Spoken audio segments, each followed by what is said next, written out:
आज हम देखेंगे सीधे समानुपात से संबंधित उदाहरण।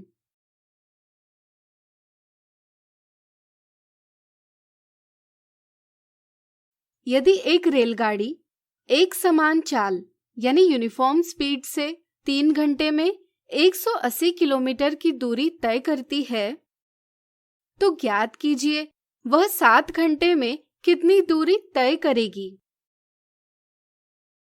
दी गई स्थितियों के लिए हम इस प्रकार सारणी बना सकते हैं। जब समय 3 घंटे है तब दूरी 180 किलोमीटर है। जब समय 7 घंटे है तब रेलगाड़ी द्वारा तय की गई दूरी को y2 मान लेते हैं। यहाँ एक समान चाल का अर्थ है निश्चित समय में निश्चित दूरी तय की जाती है। क्या आप बता सकते हैं कि यहाँ समय और दूरी में सीधा समानुपात यानी डायरेक्ट प्रोपोर्शन है या नहीं? सोचिए।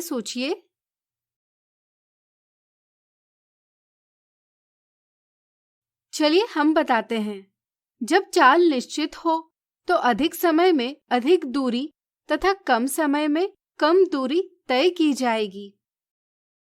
दी स्थिति में दोनों राशियां इस प्रकार बढ़ती या घटती है कि उनके संगत मानों का अनुपात एक अचर यानी कांस्टेंट रहता है।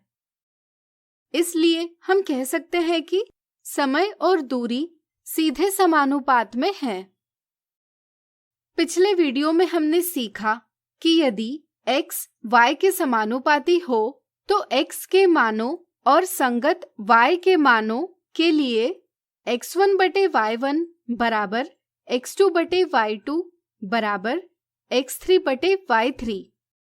इसलिए दी स्थिति के लिए हम लिख सकते हैं 3 बटे 180 बराबर 7 बटे y2, यानी कि y2 बराबर 7 गुणा 180 बटे 3 किलोमीटर बराबर 7 गुणा 60 किलोमीटर बराबर 420 किलोमीटर, यानी कि रेलगाड़ी 7 घंटे में 420 किलोमीटर की दूरी तय करेगी।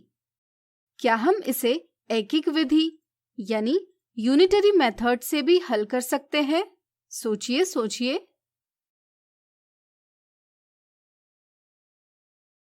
बिल्कुल सही। हम इसे एकिक विधि से भी हल कर सकते हैं। यह रेलगाड़ी 3 घंटों में 180 किलोमीटर दूरी तय करती है। इस तरह से यह 1 घंटे में 180 बटे 3 किलोमीटर यानी 60 किलोमीटर की दूरी तय करती होगी। इसलिए 7 गुणा 60 किलोमीटर बराबर 420 किलोमीटर की दूरी तय करेगी।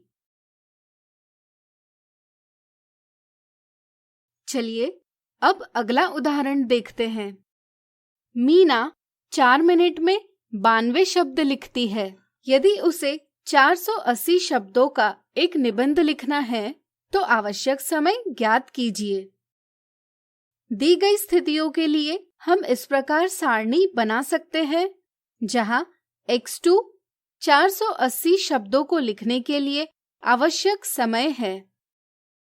हम जानते हैं कि शब्दों की संख्या में जिस अनुपात से वृद्धि होगी उसी अनुपात में आवश्यक समय में भी वृद्धि होगी।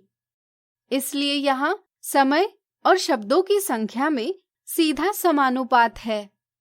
सीधे समानुपात की स्थिति में यदि x y के समानुपाती हो तो x के मानों और संगत y के मानों के लिए x1 बटे y1 बराबर x2 बटे y2 बराबर x3 बटे y3।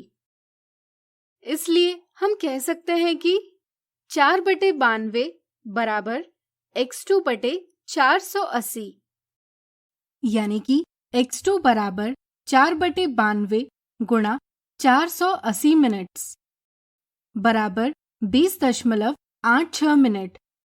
इसलिए मीना को 480 शब्दों का एक निबंध लिखने के लिए 20.86 मिनट का समय आवश्यक है। चलिए अगला उदाहरण देखें। यदि 2 मजदूर मिलकर कुछ दिनों में 50 मीटर लंबी दीवार बनाते हैं, तो ऐसे कितने मजदूर मिलकर उतने ही दिनों में 75 मीटर लंबाई की दीवार बना सकते हैं? यहाँ जब मजदूरों की संख्या 2 है, तब दीवार की लंबाई 50 मीटर है। हमें मजदूरों की संख्या ज्ञात करनी है, जिससे कि उतने ही दिनों में 75 मीटर लंबाई की दीवार बनाई जाए। मान लेते हैं कि X मजदूर 75 मीटर लंबाई की दीवार बनाएंगे। यहाँ मजदूरों की संख्या जिस अनुपात में बढ़ेगी, उसी अनुपात में काम भी बढ़ेगा। इस तरह से यहाँ मजदूरों की संख्या और दीवार की लंबाई सीधे समानुपात में है। इसलिए दी स्थिति के लिए हम लिख सकते हैं 2/50 बराबर x/75, यानी x बराबर 2/50 गुणा 75 बराबर 3 मजदूर। इसलिए 75 मीटर लंबी दीवार बनाने के लिए 3 मजदूर लगेंगे। तो आज हमने देखे सीधे समानुपात से संबंधित उदाहरण। अगले वीडियो में इनसे संबंधित कुछ और उदाहरण देखेंगे।